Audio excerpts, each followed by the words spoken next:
രാവിലെ തന്നെ നല്ല ചൂടോടുകൂടി ഒരു ഓട്സ് കുടിച്ച് ഇന്നത്തെ ടോപ്പിക് സ്റ്റാർട്ട് ചെയ്താലോ?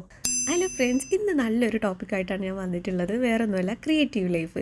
എല്ലാ ബിഗിനേഴ്സിനും ആഗ്രഹം ഉണ്ടാവും ക്രിയേറ്റീവ് ലൈഫ് സ്റ്റാർട്ട് ചെയ്യണം എന്നുള്ളത്. ആർട്ട് ആൻഡ് ക്രാഫ്റ്റ് മാത്രമല്ല കേട്ടോ ക്രിയേറ്റീവ് ലൈഫ് എന്ന് പറയുമ്പോൾ. നമ്മൾ കുക്കിങ്ങും ഒരു ക്രിയേറ്റീവ് ലൈഫാണ്. ഒരു എക്സാമ്പിൾ ഞാൻ പറയാം. നമ്മൾ ചിലപ്പോൾ ചായ ഇടുന്ന സമയത്ത് ചായയിൽ ചിലപ്പോൾ നമ്മൾ 2 ഏലക്കായും ഒരു പട്ട ഒരു ഗ്രാമ്പൂല്ലാം ഇട്ട് നമ്മൾ നല്ലൊരു വെറൈറ്റി ചായ എല്ലാം ഉണ്ടാക്കാറില്ല നമ്മൾ വേണ്ടപ്പെട്ടവർക്ക് കൊടുക്കാൻ വേണ്ടിയിട്ട്. അപ്പോൾ അതിലൊരു ക്രിയേറ്റീവ് അല്ലേ? നമ്മൾ സാധാ ചായ ഇടുന്നതും അതും തമ്മിൽ നല്ല വ്യത്യാസം, ടേസ്റ്റിലും എല്ലാം നല്ലൊരു വ്യത്യാസം ഇല്ലേ? അപ്പം നമ്മൾ അങ്ങനെ ചെയ്യുന്നത് പോലെ തന്നെ ആർട്ടിലും ക്രാഫ്റ്റിലും നമുക്ക് ക്രിയേറ്റീവ് കൊണ്ടുവരാം, കുക്കിങ്ങിലും കൊണ്ടുവരാം, എല്ലാത്തിലും കൊണ്ടുവരാം. അപ്പോൾ ബിഗിനേഴ്സിന് എങ്ങനെ നമുക്ക് നല്ലൊരു രീതിയിൽ ക്രിയേറ്റീവ് ലൈഫ് സ്റ്റാർട്ട് ചെയ്യാമെന്നുള്ളതാണ് ഇന്നത്തെ വീഡിയോയിൽ പറയാൻ പോകുന്നത്. നമ്മളിൽ പലവരും എന്നും ഇൻസ്റ്റാഗ്രാമും യൂട്യൂബും ഒക്കെ കണ്ടിട്ട് പല ക്രാഫ്റ്റ് ആൻഡ് ആർട്ട് ഐറ്റംസും വാച്ച് ലൈറ്ററാക്കി വെക്കലുണ്ട്, അല്ലെ സേവ് ആക്കി വെക്കലുണ്ട്. അപ്പോൾ സേവ് ആക്കി വെക്കുമ്പോൾ നമ്മൾ ഉദ്ദേശിക്കുന്നത് നാളെ ഞാൻ എന്തായാലും ചെയ്യുന്നുള്ളൊരു ഒറ്റൊരു ഉദ്ദേശത്തോടു കൂടിയല്ലേ. പക്ഷേ എത്ര പേര് അത് ചെയ്തിട്ടുണ്ട്? ശരിക്കും അങ്ങനെ ഒരു സ്വപ്നം കണ്ട് നമ്മൾ ഉറങ്ങും. പക്ഷേ എഴുന്നേൽക്കുന്നതോ ചിലപ്പം 12 മണിയാവാം, ചിലപ്പോൾ 1 മണിയാവാം. ക്രിയേറ്റീവ് ലൈഫ് ഇങ്ങനെയാണ് നമ്മുടെ ഡെയിലി പോകുന്നത്. ശരിയല്ലേ? നിങ്ങളങ്ങനെയാണോ? കമൻറ്റ് ചെയ്യണേ. 2000 years later.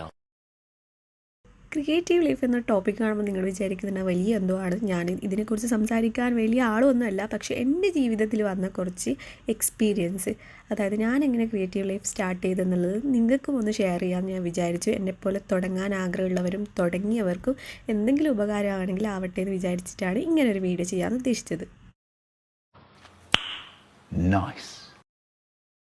എൻ്റെ ലൈഫിൽ ഞാൻ എന്തൊക്കെ രീതിയിലാണ് ക്രിയേറ്റിവിറ്റി ചെയ്ത് തുടങ്ങിയെന്ന് പറയാം. ഞാൻ നിങ്ങളെപ്പോലെ തുടക്കത്തിൽ പല വീഡിയോ സേവ് ആക്കി വെക്കാറുണ്ട്, പിന്നീട് ചെയ്യാമെന്ന് വിചാരിച്ച്. പക്ഷേ ഒറ്റൊരു വീഡിയോ പോലും ഞാൻ ചെയ്യാറില്ല. എൻ്റെതായ ഐഡിയയിൽ ഞാൻ കുറേ കാര്യങ്ങൾ ചെയ്യാറുണ്ടെങ്കിലും സേവ് ആക്കിയ ഒരു വീഡിയോ ഞാൻ ഇതുവരെ ചെയ്തിട്ടില്ല. സോ അതിന് പകരം നിങ്ങളിനി സേവ് ആക്കുകയാണെങ്കിൽ ഒറ്റൊരു വീഡിയോ അത് ചെയ്യുമെന്നുള്ള രീതിയിൽ അത് സേവ് ആക്കി വെക്കുക. എന്നിട്ട് അതിന് വേണ്ടി മെനക്കെടുക. പിന്നെ നമ്മൾ കുറേ പൈസ കൊടുത്ത് കുറേ സാധനങ്ങൾ വാങ്ങിയിട്ട് കുറേ ആർട്ട് ആൻഡ് ക്രാഫ്റ്റ് അങ്ങനത്തെ ചെയ്യണമെന്നില്ല. നമ്മളെ കയ്യിൽ കിട്ടുന്ന നമ്മൾ വേസ്റ്റായി കളയുന്ന കുറച്ച് സാധനങ്ങളെടുത്ത് ഫസ്റ്റ് സ്റ്റാർട്ട് ചെയ്യുക. ഇത് ശരിക്കും നമുക്ക് മെൻ്റലി ഭയങ്കര റിഫ്രഷ്മെൻ്റ് ആണ് കേട്ടോ. ശരിക്കും ഞാൻ പറയും, നമ്മുടെയൊക്കെ ഉമ്മമാർ അല്ലെങ്കിൽ അമ്മമാർ ഭയങ്കര ക്രിയേറ്റീവാണെന്ന്. വേറൊന്നുമല്ല, നമ്മുടെ പഴയ ഡ്രസ്സൊക്കെ കിട്ടിക്കഴിഞ്ഞാൽ അവർ നല്ല സ്ക്വയർ ഷേപ്പിൽ മുറിച്ച് അതിനൊന്നിക്ക് മാറ്റാക്കും, അല്ലെങ്കിൽ തുടക്കുന്ന നമ്മുടെ സ്ലാബൊക്കെ തുടക്കുന്ന ഒരു തുണിയാക്കി മാറ്റും, അല്ലെങ്കിൽ പൊട്ടിയ മോപ്പിൽ അതിനിട്ട് അതൊരു മോപ്പ് പോലെയെല്ലാം ആക്കും. നിങ്ങൾ ശ്രദ്ധിക്കാറില്ലേ? അപ്പോൾ അവർക്ക് എങ്ങനെയാണ് ക്രിയേറ്റിവിറ്റി കിട്ടുന്നത്? അവരുടേതായ രീതിയിൽ അവർ ചെയ്യുന്നത് അല്ലേ? അങ്ങനെ ചെയ്യുമ്പോൾ അതിനൊരു സുഖമില്ലേ? ശരിയല്ലേ? ഇങ്ങനെ ഒരു ഐഡിയ എല്ലാ വീട്ടമ്മമാർക്കും എല്ലാ പെൺകുട്ടികൾക്കും ഉണ്ടാകുന്നതാണ് എൻ്റെ വിശ്വാസം. കാരണം നമ്മുടെ ഉമ്മമാരിൽ നിന്ന് കൈമാറി വരുന്ന പാരമ്പര്യം നമുക്ക് കിട്ടുമല്ലോ. ശരിയല്ലേ? നിങ്ങളിങ്ങനെ ചെയ്യാറുണ്ടെങ്കിൽ കമൻറ്റ് ചെയ്യണം.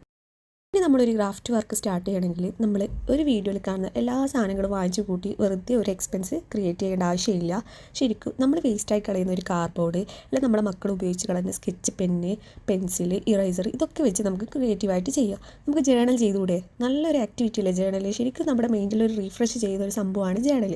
അപ്പം ജേണൽ ചെയ്യാൻ കൂടുതലായിട്ട് അറിയണമെന്നില്ല. നമ്മൾ ഡയറി എഴുതുന്ന പോലെ തന്നെ കുറച്ച് പിക്ചർ അവിടെ ഇവിടെ വരച്ച് നല്ലൊരു അട്രാക്റ്റീവ് ആക്കി വെക്കുക. അത് നമുക്ക് പിന്നീട് കാണുമ്പോൾ ഭയങ്കര രസമായിരിക്കും കേട്ടോ. പിന്നീടൊന്നുമില്ല, നമ്മൾ ഇന്നലെ എഴുതിയത് ഇന്ന് നമ്മൾ മറിച്ച് നോക്കുമ്പോൾ അതും ഒരു ഭയങ്കര രസമാണ്. അപ്പോൾ അങ്ങനത്തെ ഒക്കെ ക്രിയേറ്റിവിറ്റി നിങ്ങൾക്ക് ഇപ്പോൾ സ്റ്റാർട്ട് ചെയ്തുകൂടെ? ഈ വീഡിയോ കണ്ടിട്ട് ആരെങ്കിലും ഒരാൾ ക്രിയേറ്റിവിറ്റി സ്റ്റാർട്ട് ചെയ്തിട്ടുണ്ടെങ്കിൽ ഒന്ന് കമൻറ്റ് ചെയ്യണം കേട്ടോ. നമ്മുടെ ചുറ്റിലിരിക്കുന്ന ആൾക്കാരെല്ലാം ഒന്ന് നോക്കണം കേട്ടോ. ഉദാഹരണത്തിൽ ബസ്സിൽ നമ്മൾ പോകാറില്ലേ? അപ്പോൾ ബസ്സിലിരിക്കുന്ന ചേട്ടൻ കൂർക്കം വലിച്ചുറങ്ങുന്നതെല്ലാം ഒന്ന് നോക്കുക. അപ്പോൾ നമുക്ക് കുറച്ച് കോമഡി, ഫണ്ണ്, അങ്ങനത്തെ കാര്യങ്ങളെല്ലാം കിട്ടും. അത് നമുക്കൊരു മിമിക്രി പോലെയൊക്കെ ക്രിയേറ്റ് ചെയ്താൽ നല്ല രസം ഉണ്ടാവില്ലേ?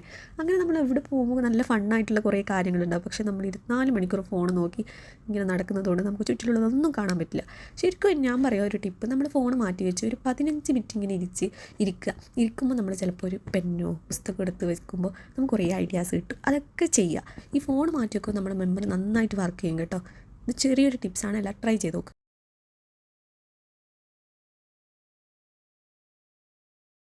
ഇനി നിങ്ങൾക്ക് കുറച്ചും കൂടി നന്നായിട്ട് നല്ല ക്രാഫ്റ്റ് ഐറ്റംസ്, അതായത് നല്ല ഡെക്കറേറ്റീവ് ഐറ്റംസ് എല്ലാം ക്രിയേറ്റ് ചെയ്യാൻ പറ്റുമെന്ന് വിചാരിക്കുക. അങ്ങനെയാണെങ്കിൽ നിങ്ങൾ അതെങ്ങനെ സെയിൽ ചെയ്യുമെന്ന് നിങ്ങൾ ചിന്തിക്കാറില്ലേ അല്ലേ? ഇപ്പോഴത്തെ കാലത്തെല്ലാം ഈസിയാണ്. നമുക്കൊരു ഫോൺ ഉണ്ടെങ്കിൽ അതിലൊരു വീഡിയോ എടുത്ത് നമുക്ക് യൂട്യൂബിലോ അല്ലെങ്കിൽ ഇൻസ്റ്റാഗ്രാമിലോ ഒരു പിക്ചർ വരച്ച് കഴിഞ്ഞാൽ ശരിക്കും അങ്ങനത്തെ കാര്യങ്ങളിൽ ഇൻട്രസ്റ്റ് ഉള്ള ആളാണെങ്കിൽ അതൊന്ന് ലൈക്ക് ചെയ്യുകയും അതിന് വേണ്ടുന്നവരാണെങ്കിൽ അത് വാങ്ങിക്കാൻ വേണ്ടി അതിൻ്റെ എൻക്വയറി നടത്താറുണ്ട് അല്ലേ? അപ്പോൾ ഇപ്പോഴത്തെ കാലത്ത് എല്ലാം ഈസി ആയിട്ടുള്ളൊരു കാര്യമാണ്. ഞാനൊക്കെ പണ്ട് തുടങ്ങുന്ന സമയത്ത് ഞാൻ സ്കൂളിലാണല്ലോ സെയിൽ ചെയ്യാറുള്ളത് എൻ്റെ ഫ്രണ്ട്സിന്. അപ്പോൾ അവർ ഞാൻ ഉണ്ടാക്കുന്ന പല സാധനങ്ങളും കണ്ട് അവർ വാങ്ങിക്കും. പിന്നെ എൻ്റെ റിലേറ്റീവ്സ് അവർക്കും ഇഷ്ടമാണ്, അപ്പോൾ അവരും വാങ്ങിക്കും. അപ്പോൾ അങ്ങനെ കിട്ടുന്ന പ്രോത്സാഹനമാണ് ശരിക്കും പറഞ്ഞു കഴിഞ്ഞാൽ എനിക്ക് അതിനോടുള്ള കൂടുതൽ താല്പര്യം കിട്ടിയത്. മെയിൻ ഒരു കാര്യം കൺസിസ്റ്റൻസി. നമ്മളിപ്പോൾ ഒരു കൺസിസ്റ്റൻസി ഉണ്ടായിരിക്കണം. അതായത് ഇന്ന് ചെയ്ത് പിന്നെ ഒരു 2 ദിവസം കഴിഞ്ഞ് ചെയ്യുക, അല്ലെങ്കിൽ ഒരു 3 ദിവസം കഴിഞ്ഞ് ചെയ്യുക, അല്ലെങ്കിൽ ഒരു മാസം കഴിഞ്ഞ് ചെയ്യുക, അല്ലെങ്കിൽ ഒരു വർഷം കഴിഞ്ഞ് ചെയ്യുക. ഇങ്ങനെ ചിന്തിച്ച് നമ്മൾ ഒരിക്കലും മുമ്പോട്ട് പോവില്ല. നമ്മൾ എവിടെ തുടങ്ങിയോ അവിടെ തന്നെ ഇരിക്കും. സോ നമ്മൾ കൺസിസ്റ്റൻസി ആയിട്ട് ചെയ്യുക. ഇന്നൊരു ആക്ടിവിറ്റി ചെയ്താൽ നാളെ അതിനേക്കാൾ കുറച്ചൊരു ഇമ്പ്രൂവ്മെൻറ്റ്, അല്ലെങ്കിൽ അതുപോലെ തന്നെ സെയിം എന്തെങ്കിലും ആയിട്ടൊന്ന് ഒരു 5 മിനിറ്റ് അല്ലെങ്കിൽ ഒരു 10 മിനിറ്റ് ഇതിന് വേണ്ടി സ്പെൻഡ് ചെയ്യുക. അങ്ങനെ ഒരു 10 മിനിറ്റ് 5 മിനിറ്റ് ഇല്ലാതെ ആരെങ്കിലും ഉണ്ടോ? ഉറപ്പായിട്ടുണ്ടാവില്ല. ശരിക്കും ഈ ഫോൺ മാറ്റി വെച്ചാൽ തന്നെ നമുക്ക് 1 മിനിറ്റ് 5 മിനിറ്റ് അല്ല 1 മണിക്കൂർ തന്നെ ചിലപ്പോൾ ടൈം കിട്ടിയെന്നിരിക്കും അല്ലേ? ശരിയല്ലേ? നമ്മൾ ആ ചാടിക്കളയുന്ന കുപ്പി, അല്ലെങ്കിൽ നമ്മൾ ഐസ്ക്രീം കഴിച്ചാൽ അതിൻ്റെ സ്റ്റിക്ക്, അതെല്ലാം എടുത്ത് ഒരു 2 കണ്ണ്, ഒരു മൂക്ക്, ഒരു വായ്, ഇതൊക്കെ വരയ്ക്കാൻ അറിയാതെ ആരെങ്കിലും ഉണ്ടാവുക? കണ്ണ് മൂക്ക് വരയ്ക്കാൻ അറിയുന്നില്ല. കണ്ണിന് പകരം 2 കുത്തും വായ്ക്ക് പകരം ഒരു ലൈനും ഒക്കെ വരച്ച് കൊടുത്ത് ഒരു ബുക്ക് മാർക്കായിട്ട് സൂക്ഷിച്ച് വെച്ചുകൂടെ? അല്ല അതിൻ്റെ മുകളിലൊരു പെയിൻറ്റ് അടിച്ച് അല്ലെങ്കിൽ ഒരു കളറിനെ കൊണ്ട് അതിൻ്റെ 2 എഡ്ജിലും 2 കളേഴ്സ് കൊടുത്തു കഴിഞ്ഞാൽ അതൊരു ബുക്ക് മാർക്കായിട്ട് നമുക്ക് ഉപയോഗിച്ചുകൂടെ? നമ്മുടെ ബുക്കിൽ വെക്കല്ല, നമ്മുടെ മക്കൾക്ക് കൊടുക്കുക. അവർക്കും ഹാപ്പി ആവുമല്ലോ. എൻ്റെ ഉമ്മ ഇത്ര ക്രിയേറ്റീവ് ആണോ എന്ന് ചോദിച്ചാൽ അവരും ഹാപ്പി ആവും. സോ നമുക്കും ഭയങ്കര ഒരു അഭിമാനമായിരിക്കും. ശരിയല്ലേ?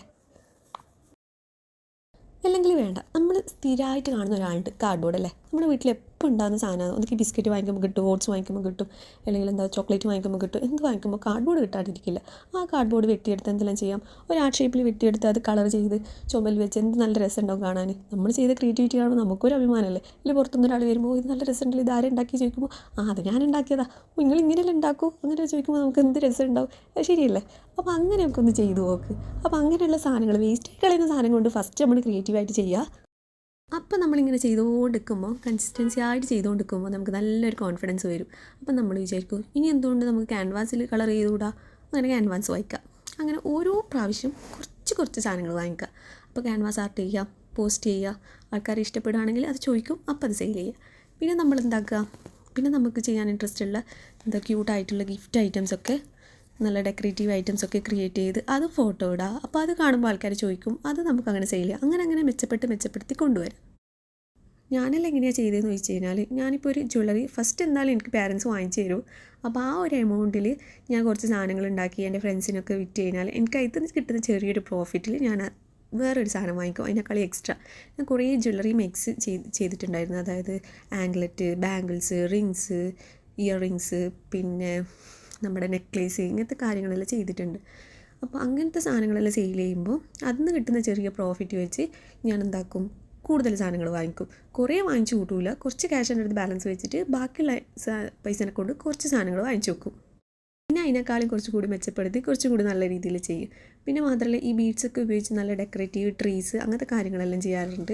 പിന്നെ നമ്മൾ സ്റ്റോണ് അല്ലെങ്കിൽ നമ്മുടെ ബാക്കി വന്ന തുണി അങ്ങനത്തെ സാധനങ്ങളെല്ലാം വെച്ചിട്ടും കുറേ ഐറ്റംസ് അങ്ങനെ ഉണ്ടാക്കി അങ്ങനെ സെയിൽ ചെയ്യാറുണ്ട്. അപ്പോൾ അങ്ങനെ എന്ത് വേസ്റ്റേജ് കിട്ടുമ്പോൾ ഈ വേസ്റ്റായിട്ട് കിട്ടുന്ന നമ്മുടെ റെഡിമെയ്ഡ് ഷോപ്പിൽ നിന്നൊക്കെ സ്റ്റിച്ച് ചെയ്ത് കളയുന്ന വേസ്റ്റ് സാധനങ്ങൾ കൊണ്ട് കുറേ മാറ്റ് ഉണ്ടാക്കി അങ്ങനെ നമുക്ക് സെയിൽ ചെയ്യാൻ പറ്റും കേട്ടോ. അതും ഭയങ്കര ഒരു ഓപ്ഷനാണ്. അപ്പോൾ അങ്ങനത്തെ കാര്യങ്ങളെല്ലാം ട്രൈ ചെയ്ത് നോക്കുക. ഫസ്റ്റ് നമുക്ക് 0 ബഡ്ജറ്റിൽ നിന്ന് ചെയ്യാൻ പറ്റുന്ന കാര്യങ്ങൾ കൊണ്ട് സെയിൽ ചെയ്യാൻ പറ്റുന്നുണ്ടോ നോക്കാം. അങ്ങനെ നമ്മൾ സക്സസ് ആയി കഴിഞ്ഞാൽ പിന്നെ നമുക്ക് ഇതിൽ നിന്ന് എന്താക്കാം, പൈസ കൊടുത്ത് വാങ്ങിച്ചിട്ട് കുറച്ച് കാര്യങ്ങൾ വാങ്ങി സെയിൽ ചെയ്യാം. പിന്നെ മെയിൻ ആയിട്ടുള്ളൊരു കാര്യമുണ്ട്, നമ്മൾ ആരും കമ്പയർ ചെയ്യാൻ പാടില്ല. ഒന്നാമതെന്ന് വെച്ചാൽ നമുക്ക് ചിലപ്പോൾ കുറച്ച് ഐഡിയാസ് ആയിരിക്കും ഉണ്ടാവുക. നമ്മളൊരാൾ വീഡിയോയിൽ കാണുമ്പോൾ അവർ നന്നായിട്ട് വരയ്ക്കുന്നുണ്ടാവുക, നന്നായിട്ട് ഡെക്കറേറ്റീവ് ഐറ്റംസ് ചെയ്യുന്നുണ്ടാവുക, അല്ലെങ്കിൽ നന്നായിട്ട് അവർ പെയിൻറ്റ് ചെയ്യുന്നുണ്ടാവുക, അല്ലെങ്കിൽ നല്ല ക്യൂട്ടായിട്ടുള്ള ഗിഫ്റ്റ് ഐറ്റംസ് ഉണ്ടാക്കി സെയിൽ ചെയ്യുന്നുണ്ടാവുക. അവർക്ക് കുറേ അവർ റീച്ചായ കാര്യങ്ങളും അവർക്ക് കിട്ടിയ ഓർഡറിൻ്റെ കാര്യങ്ങളും അവർക്ക് കിട്ടിയ പൈസയുടെ കാര്യങ്ങളൊക്കെ അവർ പറയുന്നുണ്ടാവും. പക്ഷെ അതൊന്നും കേട്ട് നമ്മൾ ഒരിക്കലും തളരാനും പാടില്ല. വളരാൻ പറ്റുമെങ്കിൽ വളരാം, അതൊക്കെ കണ്ടിട്ടല്ലാണ്ട് തളരാൻ പാടില്ല എന്നാണ് എൻ്റെ ഒരു അഭിപ്രായം. നമുക്ക് എന്തായാലും അവരത്ര ആകാൻ പറ്റില്ല. അവർ തുടങ്ങിയതും ഇതുപോലെ 0 നിന്നായിരിക്കില്ലേ? ശരിയല്ലേ? അല്ലാതെ ഫസ്റ്റ് തന്നെ എല്ലാവർക്കും എല്ലാ കഴിവും ഉണ്ടാവില്ല. എല്ലാവരും സ്റ്റെപ്പായിട്ടാണ് ഇങ്ങനെ വളർന്നു വരിക. നമ്മൾ പക്ഷേങ്കിൽ അവർ അവസാനമായിട്ടുള്ള ആ ഒരു വളർച്ചയായിരിക്കും കാണുന്നുണ്ടാവാൻ. അപ്പോൾ നമ്മളിങ്ങനെ ചിന്തിക്കും, നമ്മളങ്ങനെയല്ലല്ലോ, നമ്മളങ്ങനെ ആവുമോ എന്നൊക്കെ ചിന്തിക്കുമല്ലേ? ശരിയല്ലേ? പക്ഷെ അങ്ങനെ ചിന്തിക്കുന്നതിന് പകരം നമ്മളും ചിന്തിക്കുക, അവരും വന്നത് നമ്മളെപ്പോലെ 0 നിന്നാണ്. അവർക്കും ചിലപ്പോൾ ഇങ്ങനെയൊന്നും അറിയില്ല, അവർ ചെയ്ത് എക്സ്പീരിയൻസ് ആയിട്ടാണ് ഇങ്ങനെ വന്നതെന്ന് ചിന്തിച്ചിട്ട് നല്ലൊരു കോൺഫിഡൻസിൽ അങ്ങ് തുടങ്ങുക. നമ്മൾ ചെയ്യുന്ന ഓരോ മൈന്യൂട്ട് കാര്യങ്ങളും നല്ല എൻജോയ്മെൻ്റ് ആയിട്ട് ചെയ്യുക. അല്ലെങ്കിൽ ഇത് ചെയ്ത് തീർക്കണമല്ലോ, അല്ലെങ്കിൽ ഇന്ന് തുടങ്ങണ്ടേനു, നാളെ തുടങ്ങിയാൽ മതിയായിരുന്നു, ഇത് ചെയ്ത് തീർക്കാൻ പറ്റുമോ, ഇതെല്ലാം വൃത്തികേടായല്ലോ, വെറുതെ ഈ പണിക്ക് നിന്ന് ഇതൊക്കെ ക്ലീൻ ആക്കണം, അങ്ങനെയെല്ലാം ചിന്തിക്കുന്നതിന് പകരം ഇത് നല്ല അടിപൊളിയാക്കണം, കുറച്ച് നമ്മളെ ക്രിയേറ്റിവിറ്റി കൊണ്ടുവരണം, അവരതുപോലെ ഡയറക്റ്റ് കോപ്പി ചെയ്യാണ്ട് കുറച്ച് എന്തെങ്കിലുമെല്ലാം മാറ്റങ്ങൾ വരുത്തിയിട്ട് നല്ല ഭംഗിയാക്കണം എന്നൊക്കെ ചിന്തിച്ച് നല്ല കോൺഫിഡൻസോട് കൂടി ചെയ്ത് നോക്കിയേ. അടിപൊളിയായിരിക്കും. എന്തായാലും നമ്മളൊക്കെ ഉള്ളിലൊരു ക്രിയേറ്റിവിറ്റി ഉണ്ട്, അത് ഉറപ്പാണ്. പക്ഷെ നമ്മളത് ബൂസ്റ്റ് ചെയ്തെടുക്കുന്നില്ല എന്നേ ഉള്ളൂ. ശരിക്കും പറഞ്ഞു കഴിഞ്ഞാൽ ക്രിയേറ്റിവിറ്റി ഇല്ലാത്തവരായിട്ട് ആരും ഇല്ല. സത്യം. എന്ത് കുക്കിങ്ങിലായാലും അല്ലെങ്കിൽ എന്തിലായാലും എല്ലാവർക്കും ഓരോ ക്രിയേറ്റിവിറ്റി ഉണ്ട്. ശരിക്കും നിങ്ങൾ ഇങ്ങനെ ഫ്രീ ടൈം എന്തായാലും ഒന്ന് ഒരു 10 മിനിറ്റ് ഫ്രീ ടൈം എന്ന് പറയാനുണ്ടാവില്ലല്ലേ, അപ്പോൾ അതിന് വേണ്ടിയിട്ട് ഒരു 5 മിനിറ്റ് സ്പെൻഡ് ചെയ്ത് നോക്കുക. നിങ്ങൾക്ക് നല്ലൊരു എന്താ പറയുക, പോസിറ്റീവ് മൈൻഡ് ലൈഫിൽ ക്രിയേറ്റ് ചെയ്യാൻ പറ്റും. ശരിക്കും നമുക്ക് നല്ല ക്രിയേറ്റിവിറ്റി വരാൻ വേണ്ടി നമ്മൾ ചെയ്യേണ്ട 3 കാര്യങ്ങൾ ഞാൻ പറഞ്ഞുതരാം. ഒന്ന്, നമ്മുടെ ഫോൺ ഒഴിവാക്കി വെക്കുക. ഫോൺ ഒഴിവാക്കി വെച്ചാൽ തന്നെ നമുക്ക് കുറേ ഐഡിയാസ് കിട്ടും.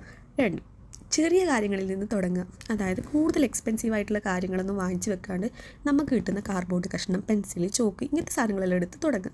ഒരു ജേണൽ തുടങ്ങണമെങ്കിൽ നമുക്കൊരു ബുക്കും ഒരു പെന്നും ഒരു പെൻസിലും കുറച്ച് കളേഴ്സും പോരെ, എത്ര നല്ല ഭംഗിയായിട്ട് തുടങ്ങാം അല്ലേ, ശരിയല്ലേ? അങ്ങനെയുള്ള കാര്യങ്ങൾ തുടങ്ങുക. കാർഡ്ബോർഡ് വെട്ടി നല്ല നല്ല ഗ്രീറ്റിംഗ് കാർഡ്സ് അങ്ങനത്തെ ഒക്കെ ക്രിയേറ്റ് ചെയ്യാം. പിന്നെ നാണക്കേട് മാറ്റി വെക്കാം. ഇത് കാണിച്ചു കൊടുക്കുമ്പോൾ ചിലപ്പോൾ ആൾക്കാർ പറയും ഇതെന്താക്കിയിട്ട്, അത് കുഴപ്പമില്ല, നെക്സ്റ്റ് ടൈം നിങ്ങൾക്ക് ഇതിനേക്കാളും ബെറ്ററായിട്ട് ചെയ്യാൻ പറ്റും. അങ്ങനെ നമുക്ക് പരാജയം ഉണ്ടാകുമ്പോഴാണ് വിജയത്തിലേക്ക് മുന്നേറാൻ കഴിയുക. അത് ഓർമ്മയിലുണ്ടാകുക.